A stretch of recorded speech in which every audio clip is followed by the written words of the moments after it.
You'd never imagine how these two friends met. He's like my biggest supporter. I'm his biggest supporter. He tells people I'm his best friend. Don Allison and Marcus Sheffin met on opposite ends of a gun in Baton Rouge, Louisiana, back in 1996. All of a sudden, a guy jumps up and he's got a gun in my face like this in a split second. I ran up on him. It's kind of difficult to talk about it. You know, here you go, take the car. Just don't pull that trigger, man. And so, Told him to give me everything he had. and I hear a click, and the bullet clipped my shirt. I shot at him. You missed. I missed it. The bullet misses. He goes to my car. I'm thinking, wow, this is incredible. I'm alive, and he's going to drive off. I got his car keys and went to his car, and I come back. And I'm doing my best to try to talk him out of it, and he pulls the trigger. And I heard him say, "You got me." That bullet barreled through his right leg and lodged in the left, barely missing the main artery. If it nicks that artery, you bleed to death in 4 or 5 minutes. Instead, Allison was back home in just 2 days. I could have took this man's life. Yes. You know, so it still haunts me. Before that night, had you robbed somebody before? Never. Had you shot somebody before? Never. The cops quickly caught him, and Allison testified against Sheffin at trial. I mean, this guy tried to kill me, and I thought he should never, ever see the outside of prison barbed wire for the rest of his life. Your trial lasted one day. One day. I think it lasted 2 hours. And so the jury goes out, and in 20 minutes, they're back. We have a verdict, Your Honor. Guilty, guilty, and guilty. You were sentenced to 95 years. Yeah. Did you think you'd ever get out? No. I just said this was going to be my life. Life at the Louisiana State Penitentiary known as Angola. I made my mind up when I got to Angola, Right. I was going to do the right thing. He learned a trade, became a barber, and began to cut a new path.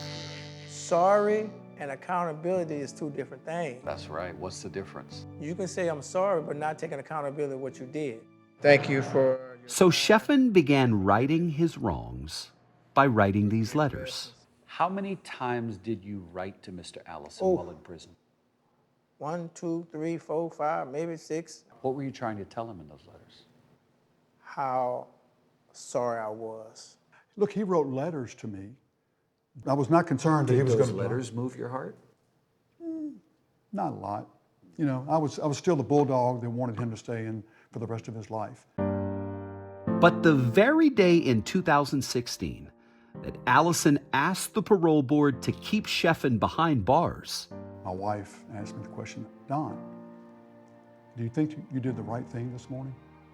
And I thought, oh man, I am busted now.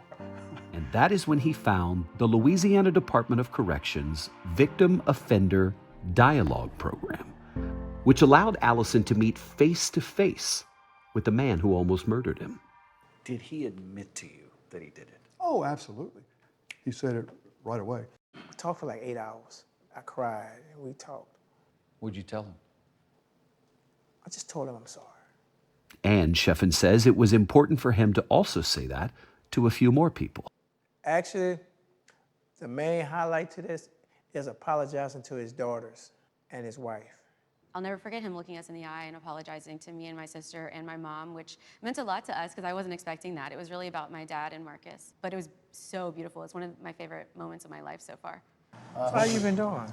But it was something else Sheffin said that really moved her father. He said that in one of his jobs in prison, he learned to be a hospice worker. He looked me in the eye, he said, Mr. Allison, I change men's diapers. It is a humbling experience. What did that say to you? That told me that he does have a compassionate heart. Did you expect him to forgive you? No, never. Not in the wildest dream. But you see, at the time, Allison was undergoing a transformation of his own. He had gotten a calling to become a deacon in the Catholic Church. And it made me more willing to forgive him. So is Marcus out if Don doesn't start the process to be a deacon? Maybe not. At Sheffin's next parole hearing in 2020, Don Allison offered these words that changed both of their lives. I have forgiven Marcus. I'm very confident telling you that Mr. Sheffin is a different man. He clearly deserves a second chance. Why did you give Marcus that second chance? All things pointed to the fact of he has turned his life around. He deserves a second chance. I had to do the right thing.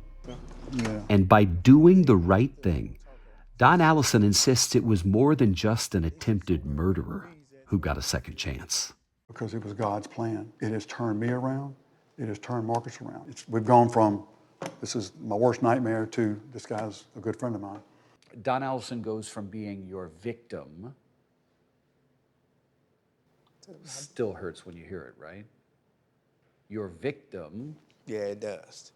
to your advocate and now My best friend. Y'all need anything else for right now? No, We're good. Okay. Friends who now regularly meet up for lunch and volunteer with the Louisiana Parole Project, What self-care could you use right now? which provides legal aid classes and housing to help formerly incarcerated people like Sheffin. The body of Christ. Don Allison was ordained a deacon in the Catholic Church in 2023. And bowing his head, And for his ministry of charity, he chose prisons. I know what it does for the men, but what does it do for you? oh, it's so rewarding. You know what you find inside those prisons? Prisons are full of children of God. We are all children of God.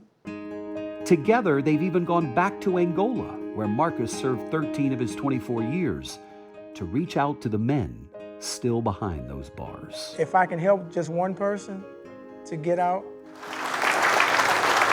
And this time they returned with Allison, not as victim and shooter, how you doing, my best friend? You're great, man. but as brothers in purpose. I can survive physically.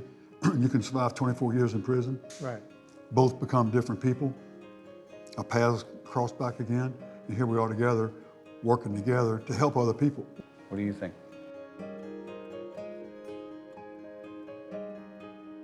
Some things are better shown than said.